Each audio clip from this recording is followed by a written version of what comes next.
Thank you for tuning into our seller interview series. Up today, we've got an e-commerce and dropshipping two-site business package for sale in the general niche. Created in June 2016, this business makes $18,726 per month in net profit, and the listing number for the business is 45264. We do these interviews to give potential buyers more information about both the seller and the businesses they're looking to purchase. We hope these insights are helpful for you in making a buying decision. We've got the seller with us today to go through the business and cover everything from niche selection to traffic and monetization. Mike and Steve, thank you both very much for coming on here today. How are you doing? We're good, thanks. How are you? I'm doing well. Thank you for asking. Very excited to discuss this business with you and figure out how these two sites come together and, what makes this business tick. But before we get to the questions that I have, I want to go ahead and run through a little quick summary of the business. Again, the business was built in June of 2016, has a monthly revenue of $359,295, expenses of $340,569 to make for a net profit of $18,726, which is generated on a 3-month average. Included in the sale of this business are the primary domain and all site content and files, more than 40,000 affiliate accounts, social media accounts, and SOPs. Let's start with you, Mike. Can you go ahead and tell us a little bit about your background in business and what led you here today? Sure. So I've been basically doing online marketing all my life. That's kind of what I know. And I started out with the affiliate marketing, all that kind of stuff. And about a few years ago, started reading up on e-commerce. And I'd already had a bit of a background in marketing and research because of my previous experience. So, I thought it was a good fit, kind of jumped in and found a few products that, gave a test, and it kind of worked perfectly with my existing experience. And yeah, it took off from there, and I've been doing that ever since. And you, Steve, how did you meet Mike? Well, Mike's actually my cousin, and we got started together on a trip.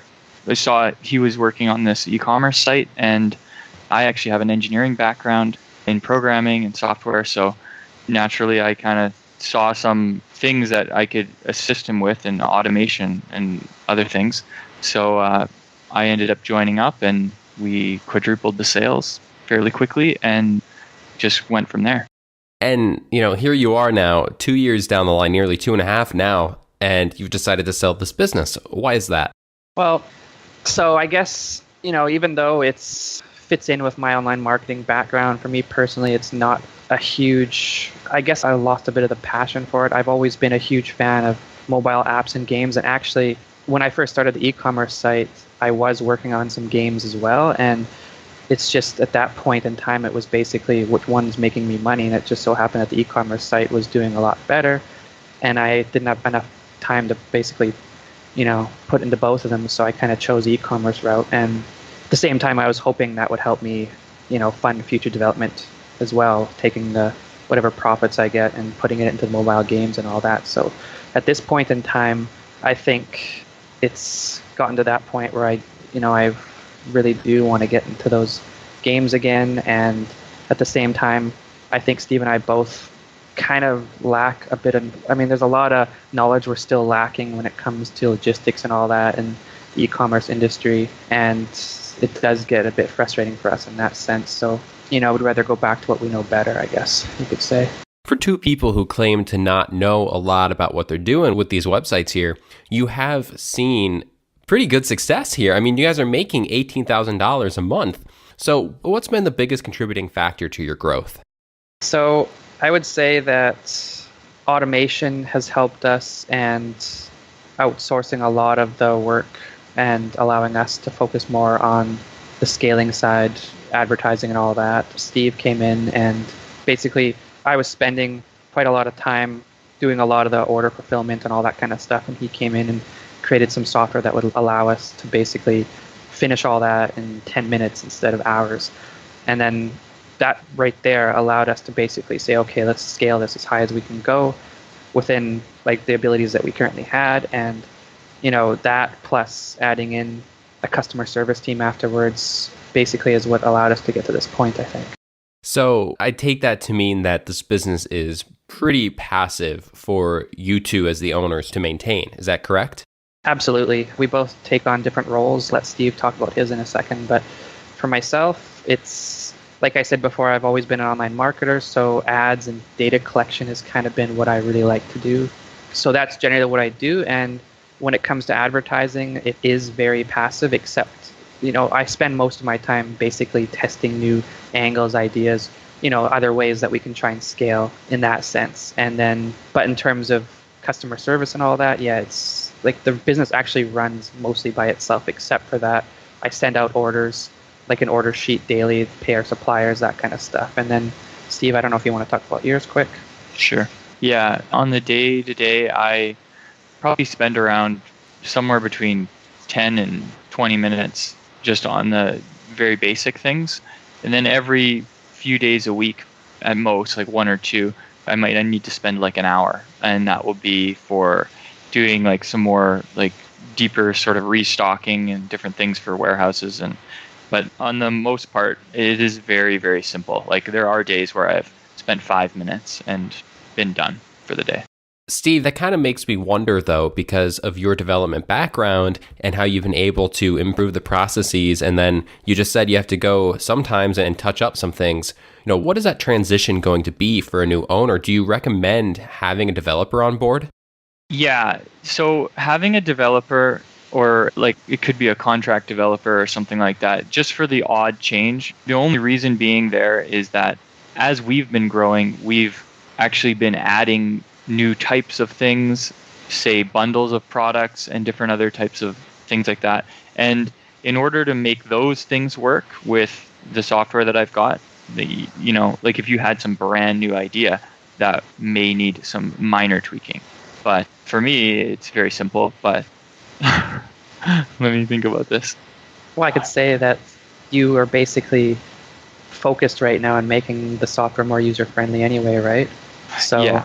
And I mean, that's kind of a good point. It's user-friendly, and during the transition period, I'm sure that you're willing to sit down with the new owner and make sure they understand what is needed for maintenance.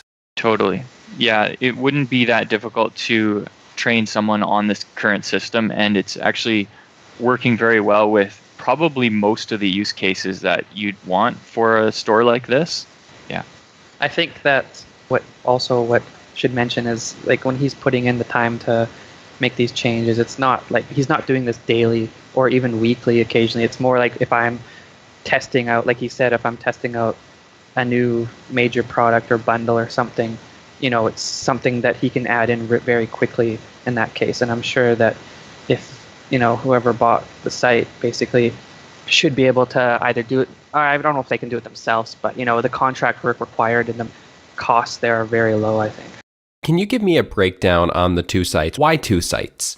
So the first site was started more as a research ground originally. I mean, like I said, I do enjoy data collection, finding out what works. And so initially the plan was find out, some products that are going to work for us, take them over, private label / brand them into their own site, basically. And that's kind of what we did and are continuing to do with the second site. Although the first site still sells all those products too, and it's still our largest seller for those products. The second site is there fully branded with our own products only, whereas the other sites, we do mix in drop shipping with products that are not branded under our name, as well as our branded products. So which of the sites brings in more revenue for the business? Is it the branded only site or the e-commerce and drop shipping part?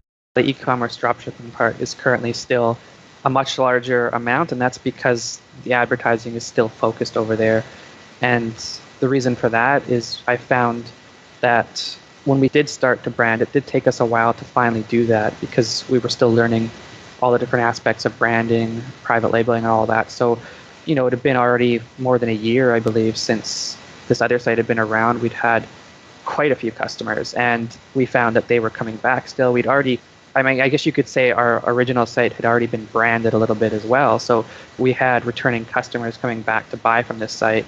And because of that, and because people were sharing our site around, talking about it, our costs were actually lower on our original site. So, we just kept it going at that point because it was making us a lot more money.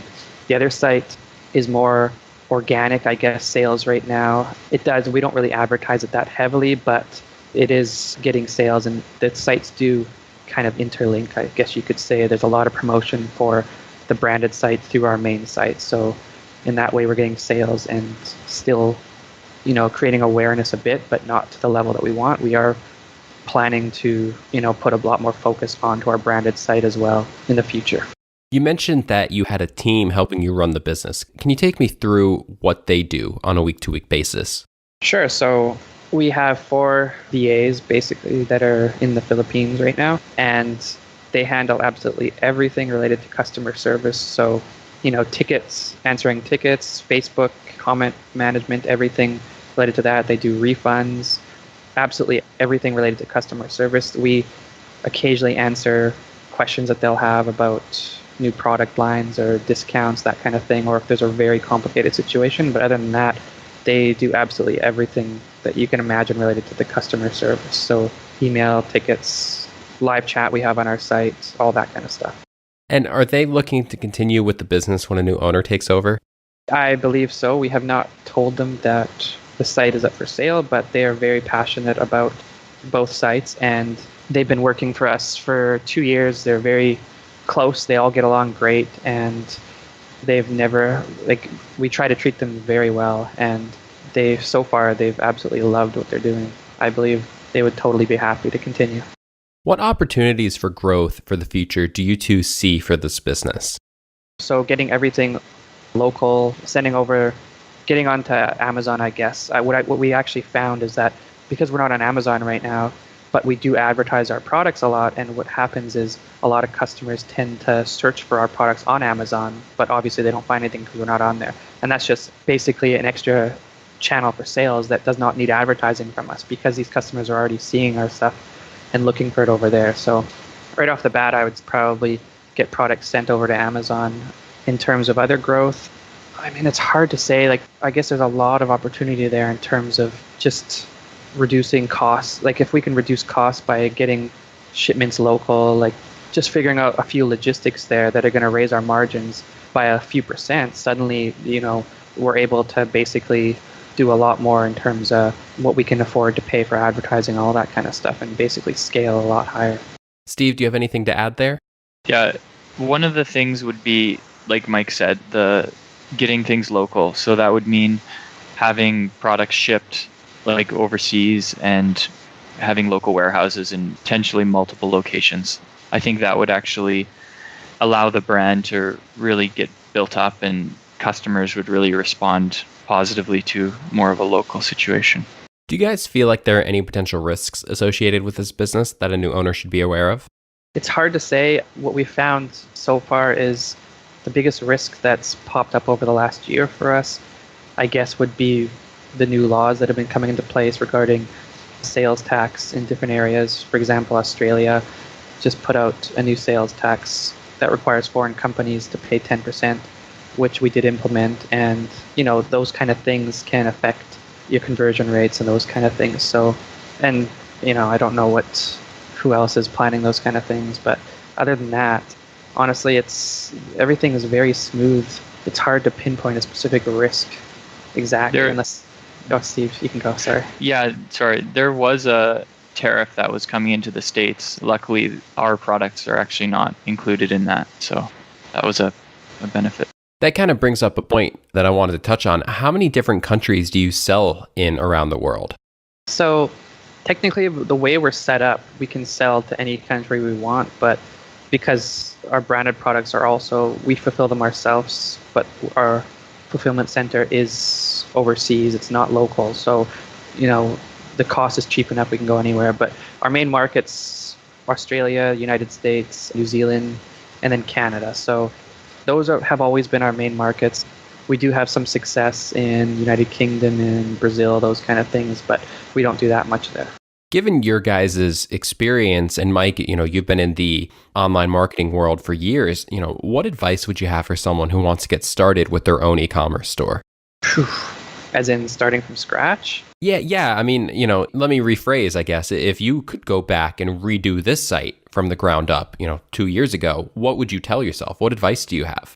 I guess I would say, watch out, don't scale too fast, basically. I mean, if you do get to that point, that caused us a bit of problems with it. We had a lot of growing pains, but apart from that, I would say the same things I did at the beginning because they did work. It's just product research, make sure you have a good customer service situation. You can provide good customer service, quality service to the customers, because that does make a big difference these days, especially when you're advertising on Facebook. They care a lot about the feedback now from customers. So, as long as you have those things, then it'll just come down to the product and some advertising again. And just don't go crazy. Take it slow at the beginning and just make sure you're not going to get hit with any unexpected costs or growing pains along the way, I guess, if you can. I would actually say also, if you can, get a virtual assistant actually do a lot for you. And if you can even afford to hire one of them, it's especially if you're getting enough customer service a day that it's taking up an hour or two of your time even, just do it, because it's going to free up a lot of your time to focus on scaling and marketing, which are going to be really drive your sales in the future. I guess my advice would be to really vet your VAs. We did some pretty serious vetting for ours, and it's actually been really helpful. We have some really good people, but I've sifted through hundreds of resumes and applications to get that, and we're really happy now with them. Would you guys commit to a non-compete? Oh yeah, totally. Like I said, I'm more interested in games and apps. That's what my passion is, and I can't see myself really going into this industry in the near future. So yeah. How much support are you willing to offer a new owner during the transition period?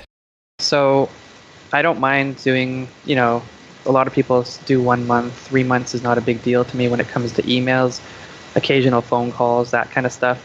I have no issue with, especially the email. I can answer those throughout the day, anytime, so 3-4 months, it really, I want them to be comfortable for sure. So I'm always there to answer questions like that.